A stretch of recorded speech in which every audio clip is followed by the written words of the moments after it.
O Senhor esteja convosco. Proclamação do Evangelho de Jesus Cristo, segundo Lucas. Naquele tempo, Jesus contou-lhes uma parábola. Olhai a figueira e todas as árvores. Quando vedes que elas estão dando brotos, logo sabeis que o verão está perto. Vós também, quando virdes acontecer essas coisas, ficais sabendo que o reino de Deus está próximo. Em verdade, eu vos digo, tudo isso vai acontecer antes que passe esta geração. O céu e a terra passarão, mas as minhas palavras não hão de passar. Palavra da salvação.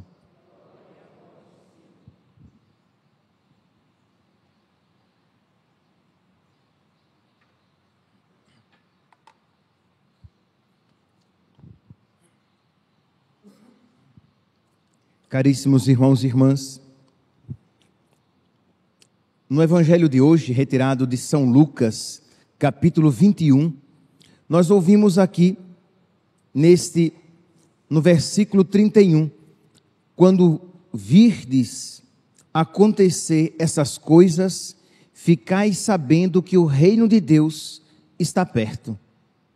A que coisas nosso Senhor se refere? Ele se refere, meus santos, a eventos, à primeira vista, tristes, mas uma realidade que nós precisamos ter sempre em mente, que nem sempre acontecimentos tristes anunciam tristezas.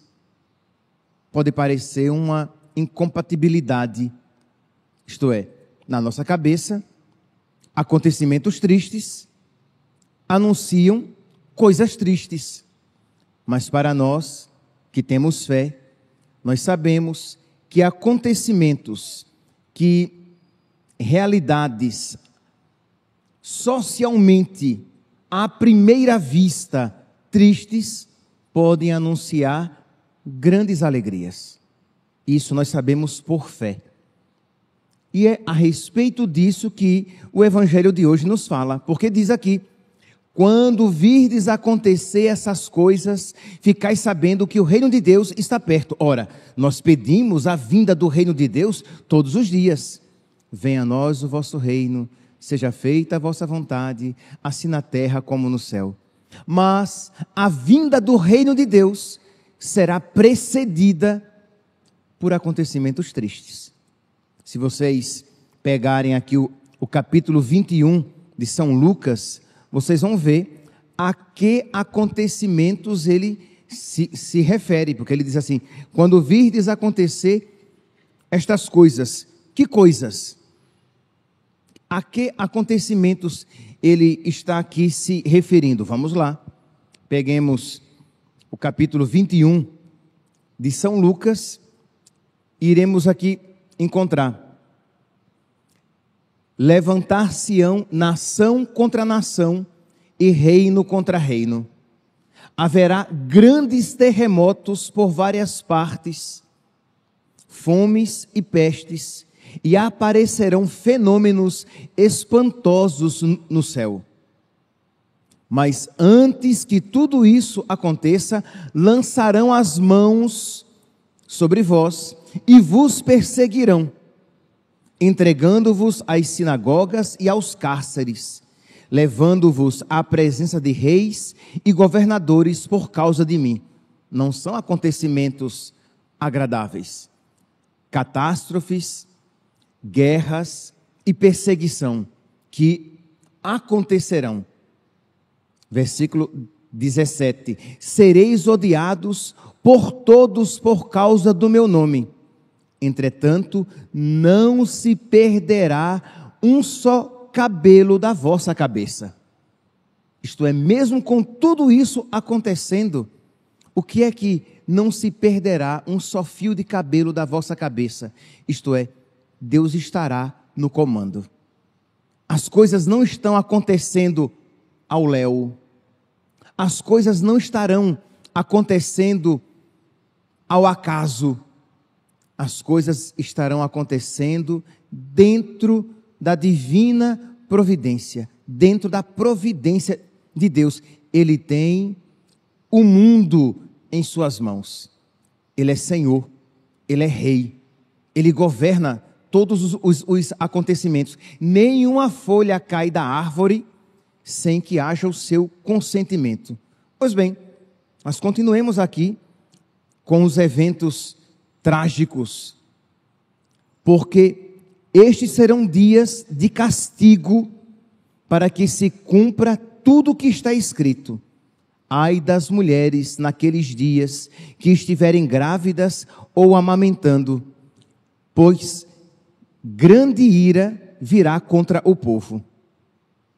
Haverá sinais no sol, na lua, nas estrelas, na terra, a aflição e a angústia apoderar-se-ão,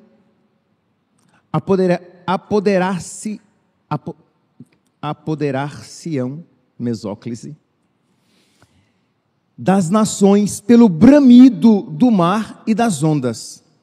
Os homens definharão de medo na expectativa dos males que devem sobrevir sobre a terra. As próprias forças dos céus serão abaladas. Mas quando começarem a acontecer estas coisas, animai-vos. Como assim, pelo amor de Deus? Depois de tudo isso, até minha voz tremeu de anunciar tudo o que vai acontecer. E o que é que diz aqui nosso Senhor? Quando tudo isso começar a acontecer, reanimai-vos, levantai as vossas cabeças, porque se aproxima a vossa libertação. Então, quando tudo isso começar a acontecer, animai-vos, alegrai-vos, porque o reino de Deus se aproxima. O profeta Malaquias, ele fala sobre isso. Vocês podem pegar depois o capítulo 3 do profeta Malaquias. Ele fala a respeito do dia do Senhor, da chegada do Senhor. E ele diz que um livro vai ser trazido, no qual tudo está escrito. Ações dos bons e dos maus. Eles serão para mim, aí Deus fala aqui no versículo 17 do capítulo 3 de Malaquias, mas os seus, aqueles que nele creem, aqueles que procuram observar a palavra do Senhor, em meio a essas dificuldades, eles serão um bem particular no dia em que eu agi. Tratá-los-ei benignamente, como um pai trata com indulgência o filho que o serve. Então percebe que haverá uma distinção entre a maneira de Deus tratar os seus e a maneira de Deus tratar os ímpios. Haverá uma distinção na maneira que Deus tratará aqueles que lhe foram obedientes, que procuraram obedecer a sua palavra, que levaram a sério os seus mandamentos, que mesmo que tenham caído, que tenham se arrependido e voltado para o caminho do Senhor, o Senhor tratará de uma maneira diferente daqueles que zombam do Senhor. E vereis, versículo 18, e vereis de novo que há uma diferença entre o justo e o ímpio, entre quem serve a Deus e quem não o serve.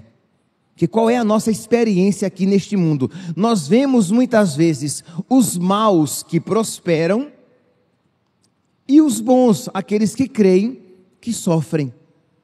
E Deus diz, mas vós vereis naquele dia que há uma diferença. Vós vereis naquele dia que Deus tratará de uma maneira aqueles que o servem, e Deus tratará de uma outra maneira aqueles que não o servem. Porque eis que vem o dia, ardente como a fornalha, e todos os soberbos, todos os que cometem o pecado, serão como palha, serão queimados.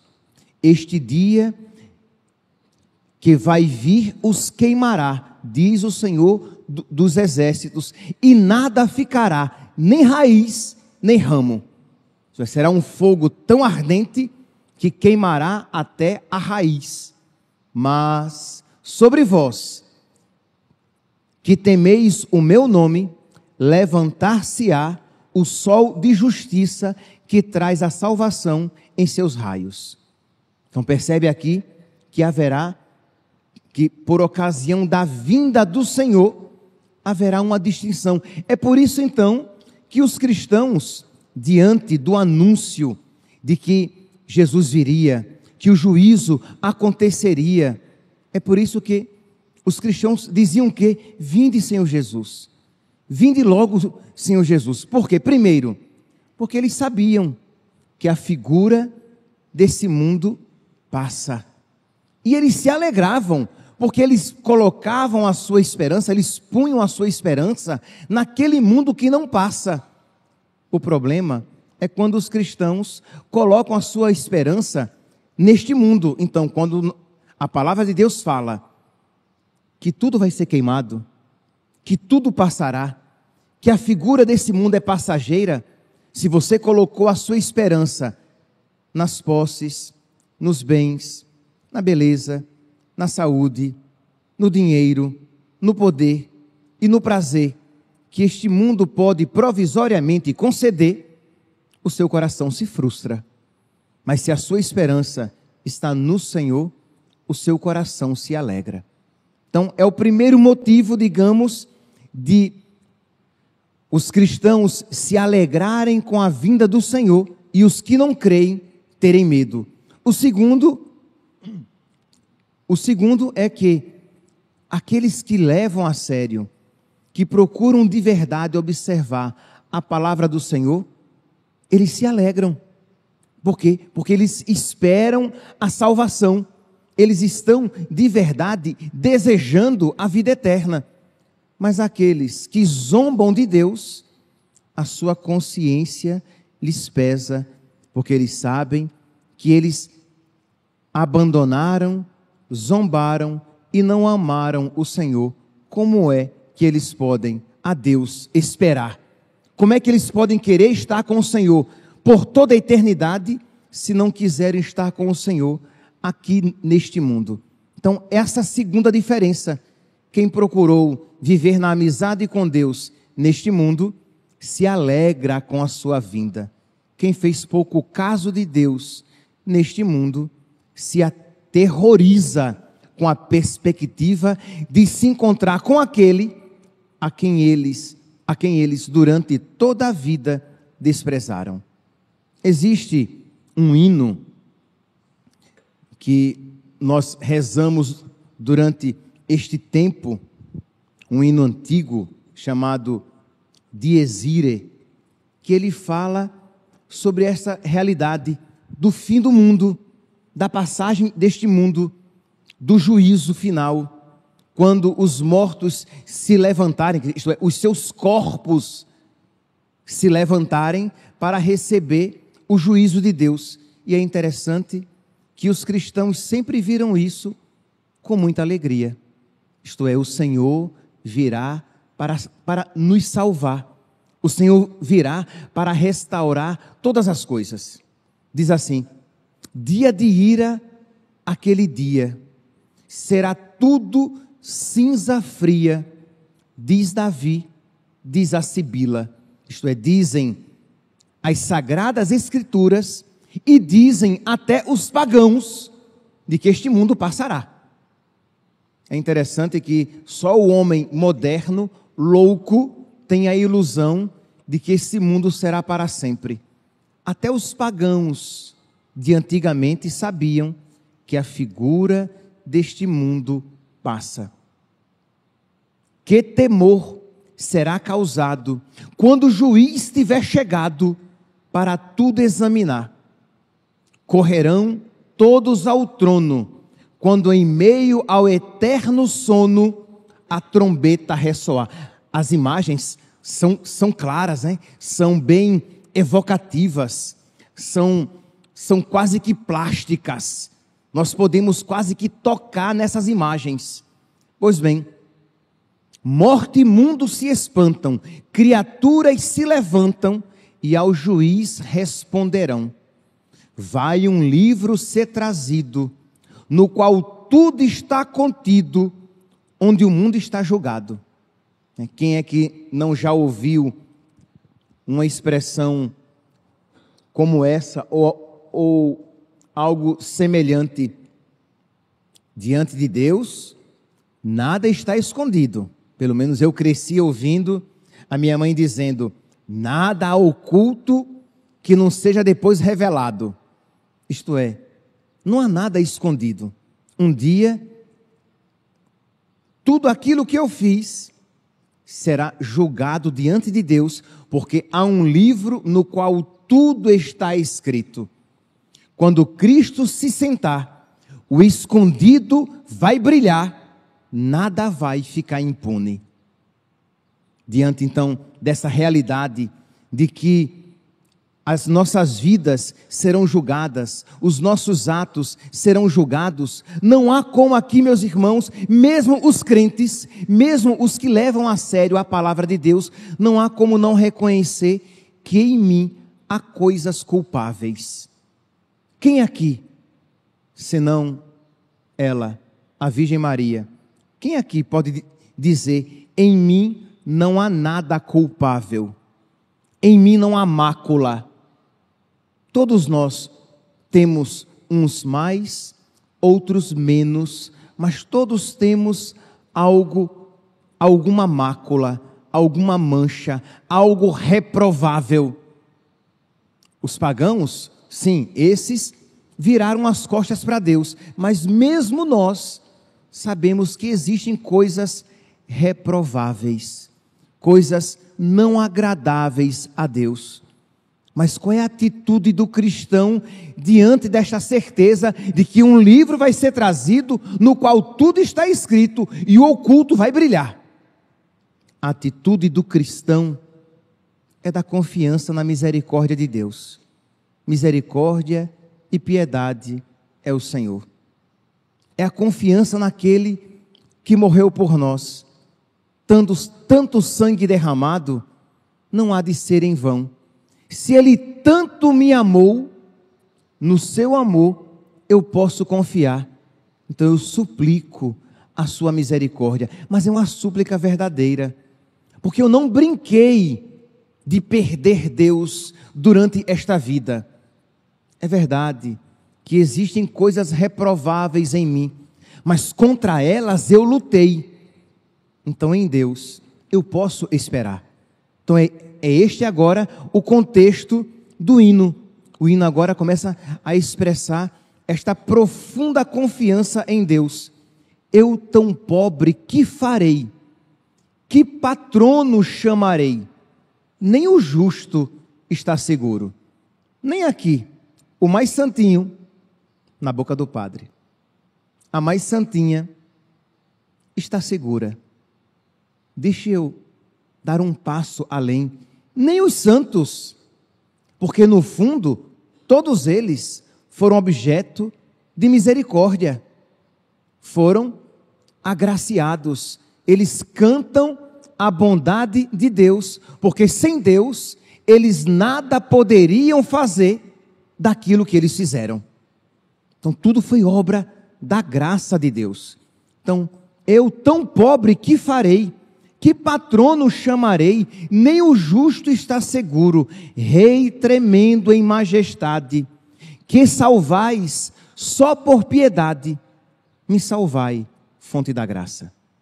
Isto é, Deus no fim, Deus salvará por piedade, por bondade. Por quê? Porque misericórdia e piedade é o Senhor. Ele é amor, é paciência, é compaixão. O Senhor é muito bom para com todos, sua ternura abraça toda a criatura. Mas, Padre, quer dizer então que no final todos se salvarão então, já que Deus salva por piedade? Deus salva por piedade, mas aqueles que renunciaram à sua piedade, Deus não salvará contra a vontade. Porque quem não quer com Deus neste mundo está, não vai querer, por toda a eternidade, com ele viver. Então, se espera, pelo menos, a colaboração neste mundo com a graça de Deus. O Deus que te criou sem ti, não vai te salvar sem ti. Recordai, ó bom Jesus, que por mim fostes à cruz. Neste dia me guardai.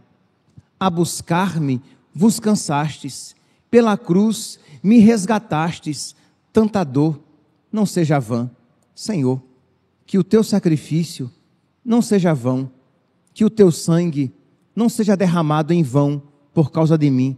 Salvai-me por bondade. Salvai-me por piedade. Mas percebe, meus santos, que concomitantemente a este pedido está uma pessoa que está lutando para não perder as graças de Deus. Porque não vais assim suplicar, não terá esta prece nos lábios quem zombou de Deus.